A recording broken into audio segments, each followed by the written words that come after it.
लड्डू गोपाल हो दिवस पे एक सोहर गावे जाथे माता रानी के। पचरा गावे माता रानी के। आपको अच्छा लगे तो लाइक करना, कमेंट करना, शेयर करना।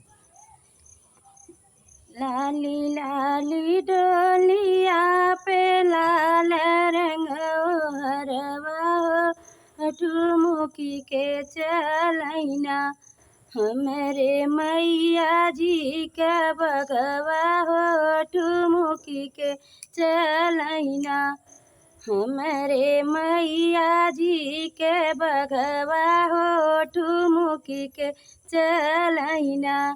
चलत चलत मैया होई गनी भोरवा हो कतऊ लैलना मैया तू हई बसरवा हो कतऊ लैलना मैया तू हई बसरवा हो कतऊ लैलना। हम त भूले बई बघवा सेवका घर बसेरवा हो जहाँ बसना शीतल नीमिया के छैया हो जहाँ जे बाटिना शीतल नीमिया के छैया हो उही जे सबैना शीतल नीमिया के छैया हो उही जे बसबैना। मैं तो बसबै बघवा सेवका के अंगनवा हो जा जे बनीना तुलसी माई के चौरिया हो जा हई बसीना तुलसी माई के चौरिया हो जा हई बसीना।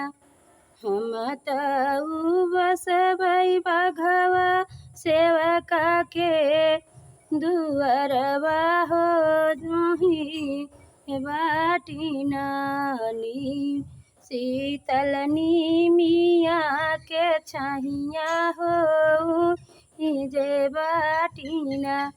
हम तऊ अबै ओही सेवका के अंगनवा हो जहाँ होई हैना हमरे आदर भौआ हो हो जाबैना जवन ही सेवका हमारी करी हई पूजनिया हो आदर भौआना हम जाबै उही दुअरिया हो कि हम सेवकाना जाबै सेवका के दुअरिया हो कि हम मैयाना जाबै सेवका के दुअरिया हो कि हम मैयाना।